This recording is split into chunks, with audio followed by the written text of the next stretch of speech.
아멘. 자, 26장에서 이제 드디어 소망의 메시지, 드디어 감사하는 일이 있죠. 그것은 바로 아직 땅을 정복하기 이전이고 또 그 땅을 밟아보지도 않는 이제 시작이 되는 이 시점, 또 지난 40년을 두고 본다면 마지막인데 또 새로운 시작이 되는 그런 시점에서 땅을 먼저 분배받는, 하나님이 땅을 약속해 주시는 그런 엄청난 일이 생긴 것입니다. 우리로 따지면 지금 아파트가 세워지기 전에 분양을 받잖아요. 그래서 당첨이 되고 내가 등록이 된 거예요. 그와 같이 이제 그러면 내가 포기하지 않는 한 그냥 수수는 그냥 가는 거잖아요. 바로 그렇게 되는 겁니다. 그래서 26장의 이 분배 원칙을 딱 보니까 사람이 많으면 많이 주고 또 적으면 적게 주라, 그런 의미죠. 또 제비를 뽑아라. 제비를 뽑는다는 것은 그러나 그냥 무조건적인 또는 행정적인 무슨 구제사업부 그런 거 아니다. 선물이다. 하나님이 주권이 있다. 하나님이 다 그것을 선물로 주신 것이다. 그래서 하나님이 주신다는 주권의 의미로 제비를 뽑아라. 그리고 또 희년의 약속을 하십니다. 한번 주고 나면 그것으로 너희가 다시 팔고 사고 하지 마라. 그게 원칙이에요. 그 말은 능력이 있다면, 능력이 없어서 가난해지면 팔게 되잖아요. 어쩔 수 없는 상황에 그럴지라도 되돌려줘야 된다. 또 어쩔 수 없어서 팔게 되고 또 사게 되는 사람이 생기면 어떤 일이 벌어지냐면 그 중에서 능력 있는 사람들은 욕심이 생겨요. 그러면 유도를 하죠. 묻지도 않고 따지지 않고 대출해 줍니다. 뭐 이런 식으로 해가지고 2배, 3배 받고 고리대금도 하고 힘을 발휘하고 안 주면 그냥 조금이라도 어기면 그냥 이렇게 고소해버리고 감옥 보내버리고 막 그래서 힘을 키우는 그런 사람도 은근히 생긴단 말이죠. 그래서 이 땅에 욕심이 생기면 힘이 생기는 사람들은 더 부해지면서 거기에 가짜가, 땅이 부동산이 세상 정책으로는 좋다고 제가 말씀드렸죠. 다시 재환원해서 그 돈의 가치가 커질 수 있습니다. 100만 원이면 7, 80만 원이 다시 은행에 들어가서 또 다른 사업으로 계속 대출이 되고 돼서 커질 수가 있어요. 잘하면 100만 원 가지고 1000만 원 쓰는 효과를 줄 수가 있습니다. 근데 다른 사업은 100만 원으로 쓴다. 그럼 도로공사하면 딱 끝나요. 한 번에. 그렇지만 그런 의미가 있어 부동산의 세상적으로 가치가 큽니다만, 그러나 부가가치를 높일 수 있지만 그러나 그게 계속되면 망한다 그랬어요. 다 같이 망해요. 왜냐하면 식물 경제가 아니니까. 그래서 우리에게 유익되는 걸 따라가면, 욕심 따라가면 서로가 다 망해요. 다 망하는 거예요. 우리 머리로 가면 안 돼요. 그래서 하나님은 땅에 대해서만큼은 뺏기지 않도록 하기 위해서 각을 팔거나 사거나 하지 말라는 게 원칙입니다. 그러나 어쩔 수 없이 정말 생계 때문에 팔아야 되는 상황도 있지 않겠어요? 그러면 50년째는 돌려줘라. 되돌려간다. 이게 하나님의 원칙입니다. 왜? 내 거야 그거, 네 거 아니고. 내 거니까 내 거는 무조건 50년 만에 돌려야 된다. 그 땅이 유지되게 해야 된다. 그러니까 이 땅의 원칙이 그 땅에 정확하게 그게 정해져 있으니까 이스라엘 땅이 2000년 동안 팔레스타인 지역에 흩어졌지만 2000년 만에 다시 이스라엘 땅하고 다시 생기잖아요. 이게 기가 막히게. 지금도 마찬가지입니다. 영원히 하나님이 내 땅 그러면 돌아오게 돼 있어요. 다. 그래서 결과적으로 전체를 보면 골고루 공평하게 주라. 골고루 공평하게 주라. 그 하나님의 그 역사를 두고 가만히 생각해 보면요, 지금 광야 1세대가 죽고 2세대가 이렇게 가나안 정복을 시작해야 하는 시점인데 새로운 전쟁을 시작해 가야 돼요. 그러려면 이 세대는 늙으면 안 돼. 강해야 돼. 건강해야 돼요. 그래서 20세 이에 싸울 수 있는 자들의 숫자를 계수를 한 거죠. 그래서 그 강한 건강한 이스라엘 백성들이 시작할 이 정복 전쟁이 시작되는 강해야 되는 거죠. 건강한 사람들이 나가 싸워야죠. 다 노인네만 있으면 싸울 수 있겠어요. 그래서 건강한 공동체, 건강한 민족, 건강한 나라가 되는 게 그게 중요하다는 거죠. 그러기 위해서는 건강한 가정, 건강한 사회, 또 교회도 건강한 교회, 그게 중요한 것이죠. 건강해야 한다라는 것입니다. 물론 태어날 때부터도 건강치 못하게 태어난 분도 있습니다. 근데 그런 분들 빼고 우리가 일반적으로 생각하면 건강해야 된다, 건강하십시오 이렇게 말을 하면 주로 어린아이나 막 태어난 사람들을 대상으로 하는 얘기는 아니고, 노년이 될수록 장년이 되고 노년이 될수록 건강하세요 이 말이 훨씬 더 중요한 의미가 되는 거예요. 그러니까 진짜 건강하다 그럴 때 제일 중요한 것은요, 어렸을 때 초기의 건강함이 아니라 말년의 건강함. 건강한 사회가 된다는 것은요, 정부가 출범할 때를 보면 안 돼요. 건강한 것은 그 정부가 마무리할 때를 봐야 돼요. 그때 건강해야 돼요. 왜냐하면 사회가 건강하지 않다 그 말은 처음부터 시작부터 건강치 않고 부패가 있는 데가 어디가 있어요.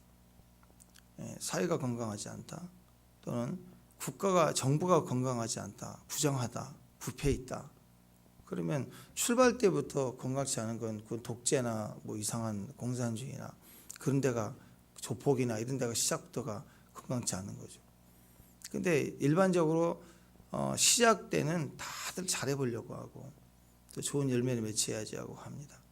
강하죠. 근데 싸워요. 이기고 승리했을 때가 문제예요. 승리했을 때를 보면 그 전리품, 그 성과를 어떻게 분배하는가를 봐야 돼요. 그 뭔가 손에 쥐어진 것을 나누는 모습을 딱 볼 때 누구는 더 많이 갖고 누구는 적게 갖고, 분배가 잘못되면 거기에 불만이 생기고, 불만이 생기는 사람들이 으쌰으쌰하면서 나눠지게 되고 서로 공격하고, 그러면 하나가 돼서 싸울 때는 세력이 외부에 있어서 하나가 돼서 싸우지만 그 싸움은 이겨요. 그런데 분열이 일어나면 공격치 못하다, 잘못됐다 하고 서로가 분열이 일어나서 싸우게 되면 스스로 망하게 버리는 거죠. 건강치 못한 사회다라고 얘기합니다. 콩가루 집안이다. 건강치 못한 집안인 거예요. 건강치 못하면 서로 무너집니다. 근데 언제 건강치 못하다라고 얘기를 하죠? 힘이 지어지고 소유가 있을 때 그것을 분배하고 나누는 것에 대한 욕심들이 생겨요. 그럴 때 거기서부터 싸움이 일어납니다.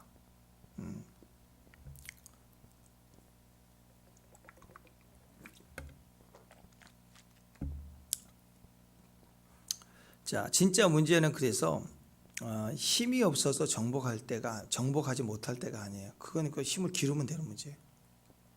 정복해야 되는데 힘이 없어. 우리 노인네만 있어요. 그러면 정복하지 않고 조금 시간을 두고 아이들 열심히 나고 잘 키우고 훈련을 시키고 무기를 사들이고 그러면 언젠가는 그냥 힘만 생기면 이길 수 있는 거예요. 그건 큰 문제가 아니에요. 시간의 문제고 조금 지나면 되는 문제예요. 진짜 문제는 힘이 없어서 정복 못할 때가 아니라 힘이 있어서 정복을 했는데 그 이후에 전리품이나 또 정복한 땅을 분배하는데 공정하지 못하고 부정하다, 불의가 있다, 부패가 있다, 사회가 부패가 되고요, 내분이 일어나고 서로 싸우게 되고 결국은 다 서로가 망하게 되어 있습니다. 그래서 분배에 문제가 생기면 다툼이 일어나고 반드시 망해요. 그래서 이 분배 문제가 너무 중요해요. 사도행전 6장에 보더라도 사도행전 6장에 보면 헬라파 유대인들이 자기 부인들이 매일 구제에 빠지니까 히브리파 사람들을 원망했어요. 그러니까 예루살렘 교회의 첫 번째 분쟁이 일어났는데 그 분쟁이 마귀하고 싸우고 세상과의 싸울 때의 분쟁이 아니라 구제할 때 나타났어요. 구제가 얼마나 좋은 거예요.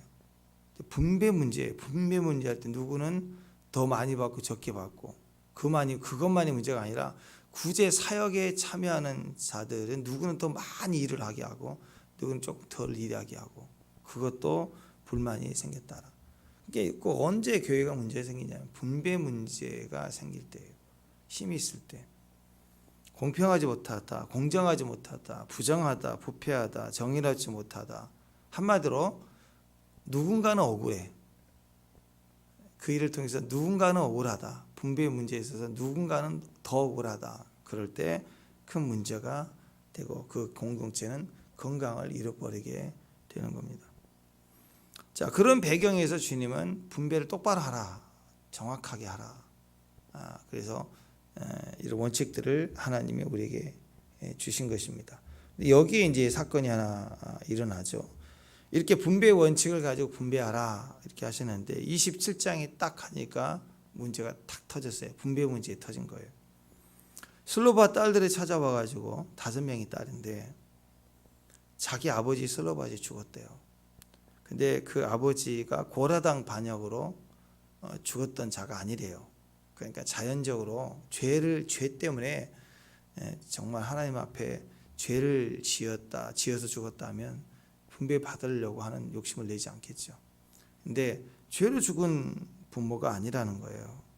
그런데 자격과 권리를 박탈을 당하고 죽은 게 아니라 그냥 일반적으로 죽은 거니까 상속받을 명분이 있는 거예요. 그런데 자기 가문에 아들이 없대요.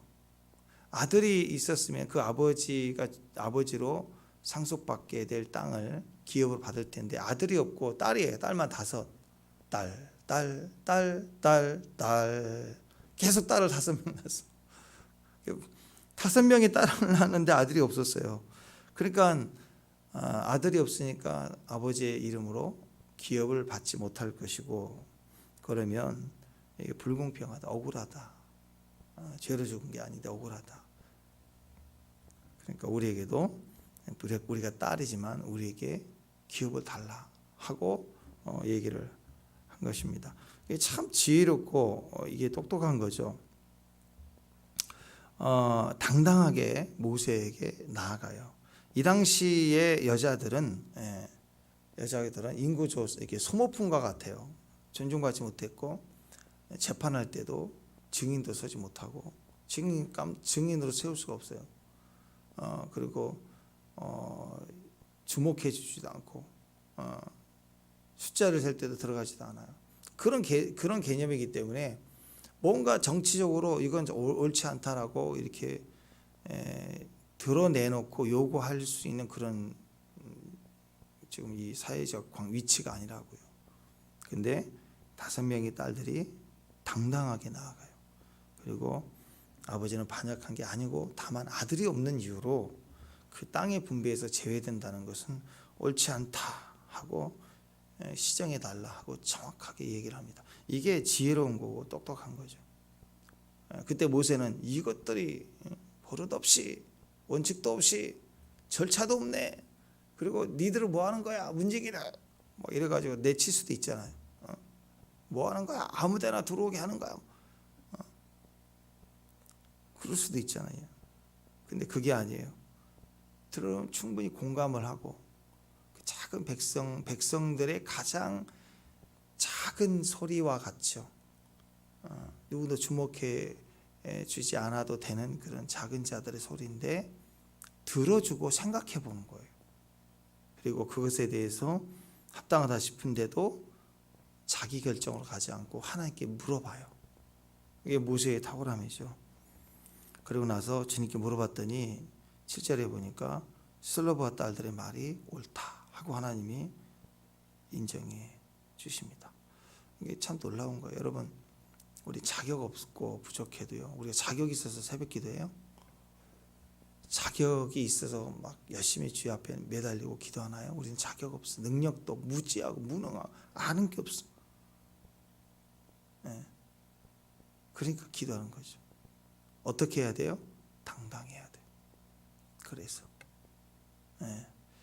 자격이 있고가 내 안에 조금이라도 판단이 된다면 그것은 나의 기준이에요. 주님 앞에 나갈 때 일이라도 내 자신의 기준을 두면 내가 조금 더 의미를 부여하고 나갈 거예요. 근데 우리는 일도 없는 자들이에요. 그러니까 더 당당할 수 있어요. 100% 당당할 수 있어요. 왜? 나에게 의미를 두지 않고 하나님 목적에 대해서 그 기업을 우리는 얻기를 원하는 자격 없는 자들이 주의 기업을 얻고자 하는 마음이에요. 거기에 당당함을 가지고 나가는 거예요. 우리 이방인들이에요. 이방인들은 히브리 하나님 어떻게 영접해 믿을 수가 있겠, 구원을 줄 수가 있겠어. 예수님 통해서 우리에게 그 길이 열린 거잖아. 그러니까 우리에게는 무능하고 자격이 없는데 주의 땅의 기업을 얻고자 원합니다 하고 예수 그리스도를 통해서 얻을 수 있습니다 하고 당당하게 요구할 수 있는 믿음, 그게 진짜 똑똑이죠. 세상 똑똑이는요, 분명하게 명분이 있지 않고서는 되게 뒤에서 수작을 부립니다. 여론을 조작하고 가스라이팅하고 자꾸 소문을 퍼뜨리고, 이 가짜들이 그렇게 비겁하게 얘기를 합니다. 근데 지혜로운 사람들은 오직 진리의 말씀을 붙들고 죽으면 죽으리라, 말도 안 되고 거절당할 걸 알면서도, 환영받지 못하다는 걸 알면서도 당당하게 나아가는 거예요. 저는 이 기도할 때 이 당당함들을 우리가 해보겠으면 좋겠습니다. 아멘. 그 당당함은 어디서 나오느냐? 상황이나 환경이 아니라 진리 안에서 우리의 몫을 얻고자 하는 간절한 갈망함, 그리고 하나님을 절대적으로 믿는 신뢰 속에서 나아가는 것.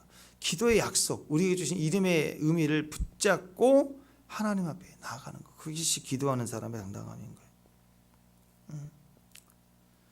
그러니까 그 믿음 안에서 하나님 우리에게 이름을 주시고 그리고 열매를 주시는 겁니다. 참 재미있는 것은요, 이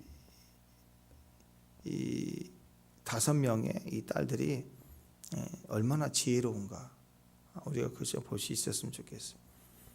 아버지의 기업을 달라, 말을 했다는 거예요. 똑똑한 사람은 말을 잘합니다. 등치는 큰데 똑똑하지 못하면 말을 못해요. 주로 바보 그러면 말을 못해요. 말이 어눌해요. 어눌하다는 것은 횡설수설하고 말을 많이 하지 못한다는 게 아니에요. 그게 말을 잘하는 건 아니죠. 영혼이 없는 말을 많이 날리는 거, 그건 말을 잘하는 게 아니에요. 말을 잘한다는 것은 은쟁반의 옥구슬 마냥 꼭 필요한 적절한 단어 한두 가지를 정확하게 말해줄 수 있는 거, 그게 지혜로운 말 아니에요, 그죠? 근데 이 5명의 딸들을 보세요. 얼마나 지혜로운지. 지혜는요, 마음뿐인 게 아니에요. 지혜는 말을 하는 거예요. 지혜는 말을 하는 사람이 지혜로운 거예요. 하나님께 구하는 거 뭘로 해요? 말로 해요. 기도 뭘로 해요? 말로 해요. 어떤 사람 마음으로 한대. 마음의 기도, 묵상 기도도 있겠죠. 근데 기도의 본래 의미는요, 말하는 데 있어요. 예배 찬송 뭘로 해요? 말로 해요. 신앙은 뭘로 살아요? 말로 살아요. 말을 해야 돼. 자꾸 말을 해야 돼요. 말을. 진짜 임재 안에서 말을 할 수 없어 벙벙하였다. 임재 안에서 꼼짝 못할 만큼 나를 덮고 품어 계실 때는 잠기는 거죠. 쇼킹할 때 외에는요, 말을 해야 돼요. 기도도 말, 찬송도 말, 머리로 뭐 그것도 찬송일 수 있겠지만, 그런 찬송을 일단 말부터 성공하라니까. 자꾸 말을 해야 돼요. 인생도 보면 아이가 태어나서 아이 때는 말을 많이 해요. 옹알이도 응애 하고 말하면서 태어나고, 그냥 말하고 막 응응 옹알 말하고 돌아다니면서 말하고 시끄럽고 막. 근데 나이가 들면 말 수가 없어. 말 수가 없으면 죽어가고 있는 거예요. 저 죽어가고 있네. 그러면 말 수가 없는 거예요. 그래서 자꾸 말해야 됩니다. 아멘. 생명 있는 자는 말을 해야 돼. 자꾸 말을 많이 해. 기도도 말, 찬송도 말. 모든 영적 전쟁의 승리가 말에 있어요. 말. 전쟁 가운데 승리하는 사람은 말을 해요. 말을. 방언을 하고 기도를 하고 믿음을 말하고 약속을 말하고 찬양하고 계속 말을 해요. 생명이 있으니까. 하나님을 사랑한다고 할 때도, 누군가를 사랑한다고 할 때도 사랑의 기초가 뭐예요? 시인하는 것부터. 우리가 하나님을 사랑하는 것도 어떻게 시작됐어요? 입으로 시인할 때부터 구원이 시작됐어요. 찬송이 시작되는 거예요. 기도도 말하면서 시작되는 거예요. 사랑도 말로부터 시작되는 거예요. 마음이래, 마음뿐이래. 그게 무슨 사랑이에요? 표현을 하라 그러잖아요. 표현을 하라. 사랑하면 사랑한다. 표현을 하라 이거죠. 요한일서 4장 15절, 누구든지 예수를 하나님의 아들이라 시인하면 하나님이 그 안에 거하시고 그도 하나님 안에 거하시느니라. 로마서 10장 8절 9절 10절 무엇을 말하느냐 말씀이 내게 가까워 입에 있다 그랬어요. 입에 있으면 또 내 마음에 있다 하였으니 곧 우리가 전파하는 믿음의 말씀이라. 만일 내 입으로 예수를 주로 시인하면 말하면 예수께서 그를 죽은 자 가운데 살리신 걸 네 마음에 믿으면 마음으로 믿으면 반드시 말하게 돼 있어요. 말하면 믿는 거예요. 사람이 마음으로 믿어 의에 이르고 입으로 시인하여 구원에 이른다. 입으로 시인해야 돼. 제가 얘기하잖아요. 마음으로 짜장면 먹고 싶어요. 그럼 무슨 소용이 있어요? 식당에 가서 짜장면 해야 된다고요. 근데 마음으로는 죽도록 짜장면 먹고 싶은데 앉아갖고 짬뽕 그러면 사장님이 짬뽕을 갖다 줘요, 짜장을 갖다 줘요.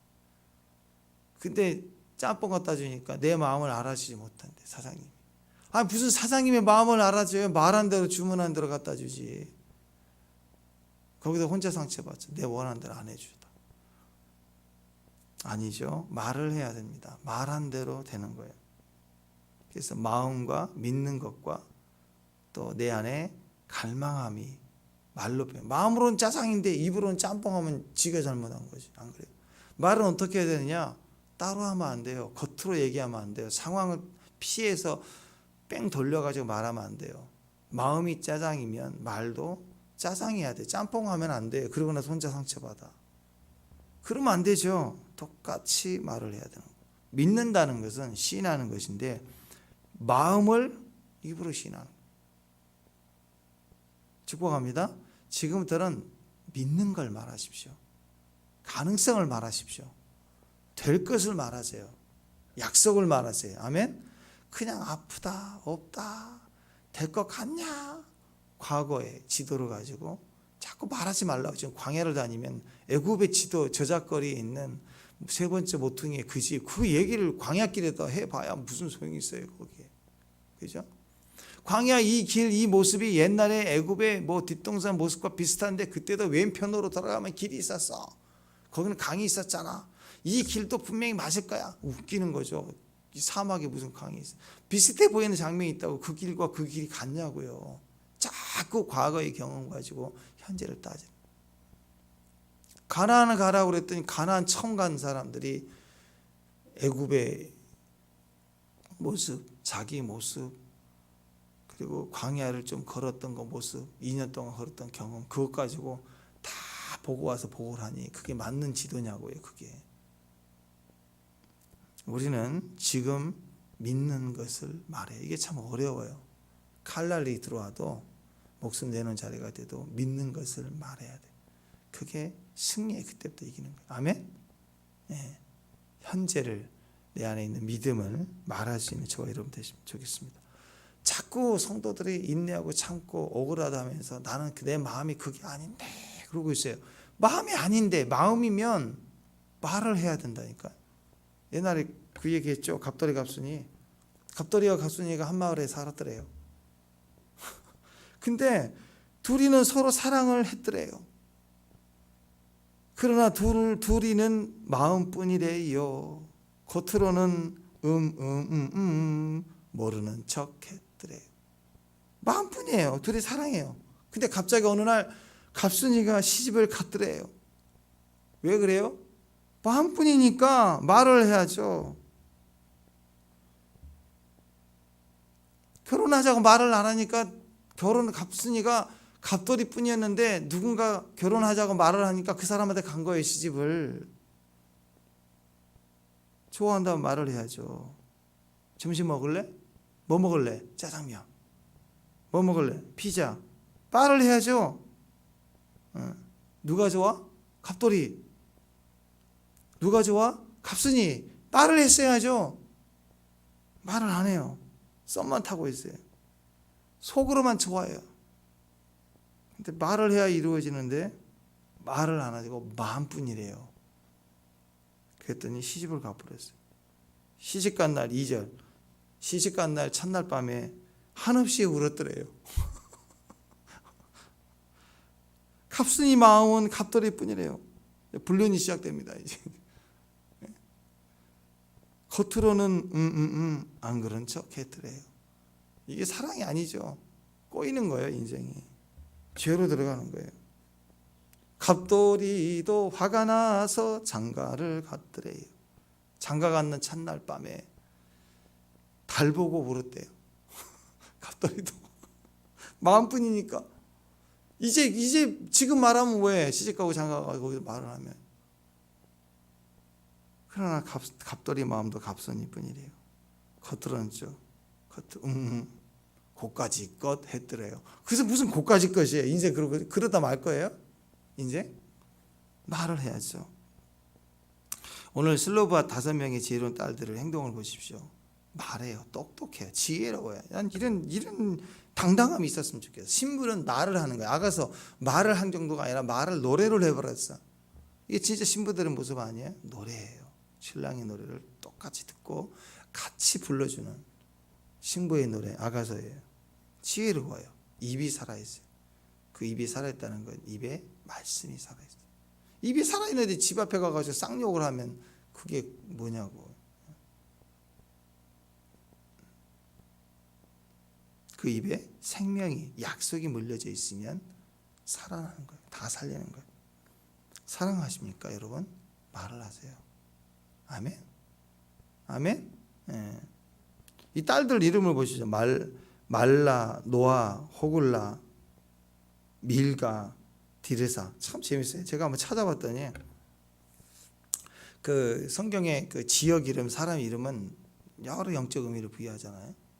이 5명의 딸이 같이 왔는데, 그러니까 한번 생각해 보세요. 이 슬로바앗이 아들을 기대했는데 딸이에요. 2번째도 딸이에요. 3번째도 딸이에요. 4번째도 딸이에요. 5번째 딸이에요. 이 시대에 딸 하다가 죽은 거예요. 자식이 없어. 그 인간의 뜻대로 되나요? 그리고 참 좋은 아버지였던 것 같아. 예, 왜냐하면 이 정도 되면 또 둘째 부인 기업을 위해서 셋째 부인 뭐 낳을 수도 있잖아요. 아들이 없어요.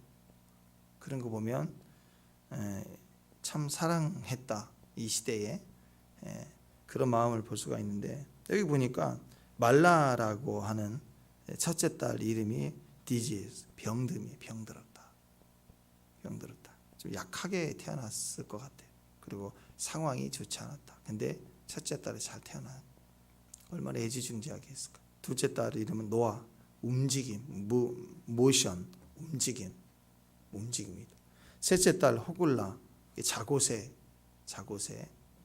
뻐꾸기 말고 자고새, 꿩 같은 거예요. 그 다음에 밀가, 왕후, 퀸, 왕후. 그 다음에 디르사, 받아들이다, 기쁘게 여기다, 기쁨 그 뜻입니다. 그러니까 이 순서를 가만히 보니까 이 5명이 같이 모세를 찾아갔잖아요. 이게 전체가 하나로 연결해 보니까 메시지예요. 상황이 지금 열악한 병들었어요. 근데 병든 게 내 노력이 아니고, 이 나약함이 내 노력이 아니고, 열심히 살아왔지만 병들어서 힘이 없는 거예요. 그러니까 죽어야지 그러지 않고 움직였다는 거예요. 둘째 딸, 움직이자. 이렇게 있으면 안 된다. 하나님께 나아가자. 상황이 아니잖아. 그래도 나아가자. 믿음으로 나아가는 거예요.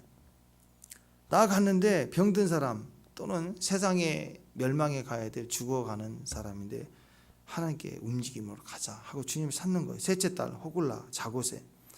이 자고새는 그 뻐꾸기가 달라요. 뻐꾸기는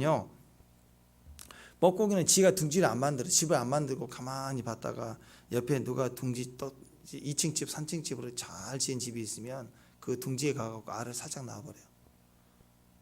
그 새가 어미가 뭐 새끼 먹이 주려고 나가든지 잠깐 비는 사이에 살짝 알을 낳고 싹 가버려요. 그러면 이제 남의 둥지에다 이게 탕란이라고 해요. 가가지고 딱 덮어서 지 새끼 날 때까지 뻐꾸 하고 기다렸다가 새끼 나오면 데리고 가. 진짜 약업 빠지죠. 뻐꾸기가 그런데 이 자고새는요 포란이라고 그래요. 그 알을 품는 건데 뭐냐 다른 둥지의 알을 몰래 훔쳐와요. 자기가 알을 안 낳아. 해산하면 힘드니까 그런지. 그래서 기다렸다가 아들을 낳으면 데리고 와서 몰래 갖고 와서 지 아들처럼 품어요. 이게 자고새예요.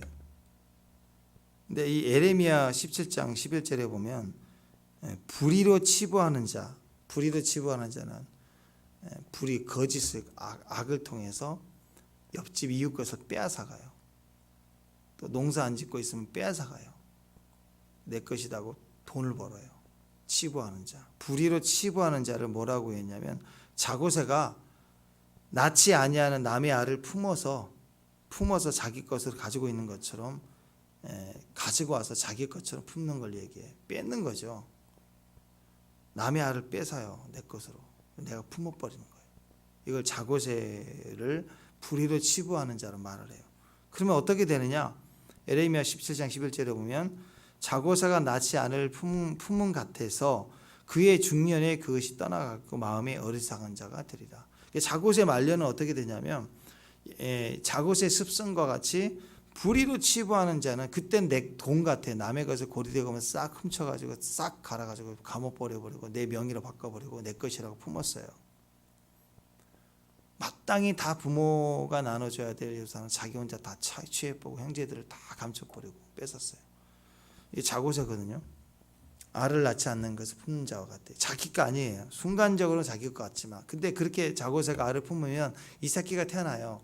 그러면 어느 시점이 되면 이 새끼가 자기 엄마인지라고 따르지만 어느 순간 되면 애들이 그 엄마가 아니란 걸 알고 떠나가는 거예요. 다 떠나간대요. 그러니까 허무해지고 어리석은 인생이 된다. 그래서 자고새 보고 네 거 아닌 거 왜 품으려고 하느냐 하는데 그거죠. 여호와께만 소망 두란 거예요. 이스라엘 백성들이 여호와께만 소망 둬야 되는데 왜 애굽을 가져다가 품어놓고 세상을 가져다 품어놓고 그거 얻었다고 좋아하다가 양다리 걸치고 있다가 나중에는 그것이 다 니한테 남는 게 아니고 다 사라지는 거예요. 헛된 거예요. 그 헛된 우상을 품고 있는 그잖아요. 신앙한다고 하나님 전에 산당에 와서 거기다가 아세라에서 목상 같이 섬기고 그게 다 흘러나가는 어리석음이라는 거죠. 그래서 예르세미야는 울면서 돌아오라 하나님만을 갈망하라 여호와만 풀어라 하나님만 너희 구원이다. 근데 이 상황이 된 거 슬로바 셋째 딸이 이름이 자고새예요. 호글라. 자고새처럼 자신들의 치부가 자신들의 부유가 되지 못했어요. 그냥 자신들이 부유가 된 줄 알고 있었더니 아버지가 죽으니까 어느 시점이 되니까 계속 품었던 게 우리 게 아니라는 거예요. 그냥 날아가 버리는 거예요. 그렇게 생긴 거예요. 우리의 기업이 못 되는구나. 너무 허무하다. 근데 이건 아니지 않느냐. 그런 마음이 들어서 탄원하기 시작합니다. 하나님 앞에 우리를 살펴주세요. 그랬더니 특별법이 제정이 됩니다. 이방인들인데 우리는 구원 못 받는다. 가만히 있으면 안 돼요. 하나님께 나가야 돼. 일단 하나 원칙이고 뭐 세상 법이고 안 된다 그래도 우리는 불가능이고 안 된다 그래도 하나님께 나아가는 거예요. 아멘? 왜? 그분은 우리보다 지혜롭고 우리가 억울하다면 해결해 줄 능력이 있으신 분이 하나님이시니까. 그래서 자격 없는 이방인이지만 구원을 달라고 엎드리고 수로보니게 여인도 그랬잖아요. 자격이 없지만 우리 딸 이방인의 개다 그래도 개도 떨어진 음식 먹습니다 하고 자격 없지만 나간 것은 믿음이에요. 백부장도 마찬가지고요. 하나님을 인정해 드리는 거예요. 그게 적극적으로 탄원하는 거예요. 아버지의 기업으로 우리 것인 줄 알았더니 아들이 없다고. 이거 우리 기업이 되지 못하네요. 자고새가 허무한 것처럼 우리가 너무 허무합니다. 셋째 딸이 간절함으로 나아가자 하고 같이 병들었지만 움직이기 시작했어요. 어떻게? 탄원하고 주 앞에 죽음을 주리라 나아갔어요. 그랬더니 네 번째 딸이 밀가의 왕후가 돼요. 왕 에스더처럼 왕후가 돼요. 등극을 딱 하는 거예요. 그러면 디르사 기쁨 받아들여졌다. 이름이 참 신기해. 딱 맞아요. 특히 이 네 번째, 다섯 번째를 보세요. 이름이 밀가의 여왕이란 퀸이란 뜻인데 보통 이 정도 되면 우리나라식으로 하면 네 번째 딸 이름은 보통 100% 거의 끝순이라고 칠 거예요. 끝순이. 말자. 이 네 번째를 끝내자. 여기서 진짜 하고 지었는 네 번째는 거의 웬만하면 셋째 딸은 이쁘니까 그것까지 봐줘요. 근데 네 번째는 무조건 이름이 거의 100% 끝순이 말자. 근데 여왕님이라고 지었다고. 여왕님이라고. 슬로보아시 얼마나 넷째에 대한 기대감이 컸는지 몰라. 여왕, 넌 나의 퀸이다. 귀하다. 여왕 정말 귀하다. 이름을 그렇게 지었다는 거예요. 근데 딸이야. 그럼 다섯째 또 딸이야. 그러면 보통 이제 절대적 실망을 합니다. 그래서 보통 이런 경우라면 다섯 번째 딸은 끌자 말자 다 끝났으니까 보통 다섯 번째의 이름은 보통 섭섭이에요. 보통 그렇게 져요. 이제 섭섭이, 한탄, 뭐 이렇게 끝난다고 이제 소망 없음. 이렇게 이름을 보통 짓게 돼 있는데 아니에요. 다섯 번째 이름은 디르사야. 받아들이겠다는 거예요. 그늘 없이 받아들인다. 그래도 넌 내 딸이야. 5명은 내 무조건 내 딸이야. 내가 딴짓 안 한다. 내가 다른 집 아들 뭐 다른 또 부인을 맞이해서 아들 낳겠다는 생각도 안 하겠다. 나는 이 5명은 받아준다. 내 딸이다. 그러니까 여기에 비춰보는 건 뭐예요? 이 5명이 딸이지만 교육을 잘 시킨 거예요.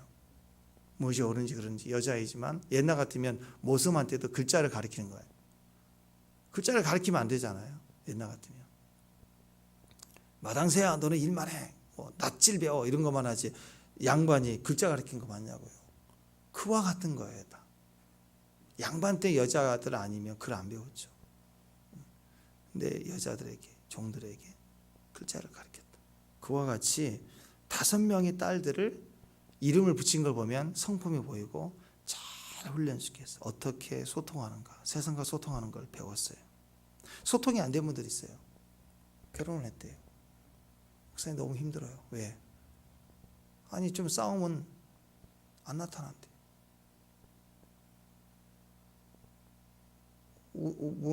왜 안 나타나요? 방에 들어서 안 나온대. 하루 종일 안 나온대. 밥도 안 먹는데. 전화도 안 받는데. 문자도 안 받는데. 심각한 건 집에를 안 들어온대. 그럼 뭐 하는데? 회사 지사인데. 딴짓 하느냐? 딴짓은 안 한대. 딴짓은 안 하는데 아내가 그랬대. 남편이 그런대. 아니 문 닫아버리고 전화 끊어버리고 불 꺼버리고 문 잠그고 있고 밥도 안 먹고 싸운 건 싸우지만 좀 풀어보려고 해도 아예 듣지도 않고 자기가 해결되면 좀 좋아지면 대화하려고 며칠 가고 심지어는 집에도 안 들어온대. 어디 사냐고 대답도 안. 나중에 알아보면 회사 지사대. 대화가 안 되는 거죠. 너무 힘든 거예요. 왜 그럴까요? 어렸을 때부터 그런 감정의 극치를 부딪힐 만한 상황이 올 때 오버가 된 거예요. 감정이 오버가 되니까 사람이 싫고 상황이 싫으니까 감정의 영역을 벗어나 버리는 거예요. 항상 그게 훈련된 거예요. 그게 악하고 못된 게 아니라 소통의 방법을 모르는 거죠. 그렇게 사회생활을 한 거예요. 지금까지 가정생활, 친구생활 막 정말 친했어도 친구랑 딱 서운하면 끊어버려. 연락 끊어버려. 안 나타나고 며칠씩 있다가 좀 좋아지면 다시 또 친구 관계 되고. 사람은 좋아요. 능력도 있어요. 근데 문제는 훈련이 자라오면서 감정 처리, 소통하는 법을 배우지를 못한 거예요. 우리도 정도 차이가 있지만 심한 사람들 있다고 다 그냥 앞뒤 생각하라고 질러버리고 안 나타나고. 근데 이 아버지를 통해서 충분히 그럴 수 있어요. 넷째, 다섯째 이름을 보통 이제 말자 또 끝으니 그만하자, 금자 뭐 이러면 내 이름을 왜 이렇게 졌냐고도 그럴 수 있죠. 근데 또 다섯째는 섭섭이가 뭐냐고, 허무가 뭐냐고. 근데 그렇게 지을 수도 있는데 그 아버지의 그 이름의 뜻을 보니까 시작은 아파서 얼마나 아팠겠어요. 그래서 시작을 했지만 정말 인생이 허무하는 것 같고 아들이 없으니까. 셋째, 자고자한테 아들이 없으면 내가 품을까? 내가 뻐꾸기가 돼볼까? 아니면 알을 갖다가 가져올까? 입양을 할까? 별 생각을 했지만 꺾는 거죠. 그리고 또 한번 도전했더니 여왕이다 그래요. 이제 그만하자 말자 해야 되는데 여왕이다. 그 아버지 여정이 보이고 이름 속에 이 가문의 여정이 보이고 이 정도 이름을 지었다 그러면 상황을 받아들이고 기쁨이고 이 다섯을 최고의 기쁨을 삼은 거예요. 자기 안에 연약함일 수도 있지만 미래가 없으니까 땅을 기업으로 받을 수 없다는 걸 알기 때문에 그러나 최대한 기쁨을 가지고 그리할지라도 감사로 품어낸 거예요. 그러니까 어렸을 때 아버지를 통해서 당당함을 배운 거예요. 원칙을 따라 배운 거예요.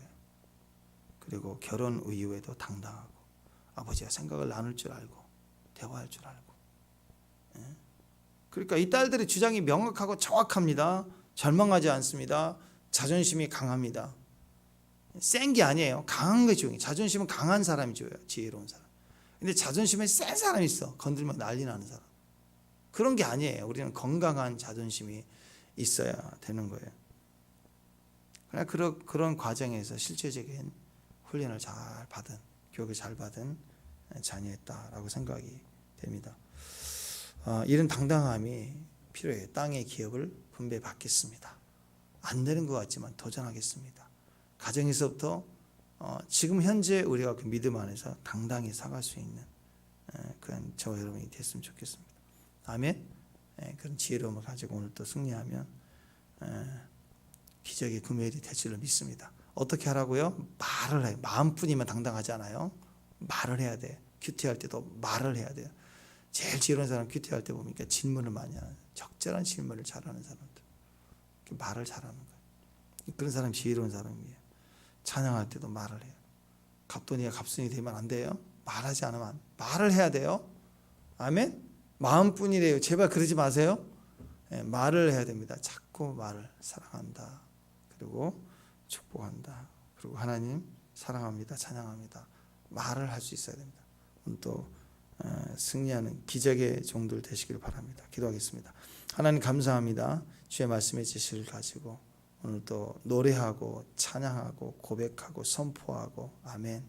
주님 앞에 말하고 약속을 말하는 기적의 금요일이 되게 하옵소서. 예수님의 이름으로 기도합니다.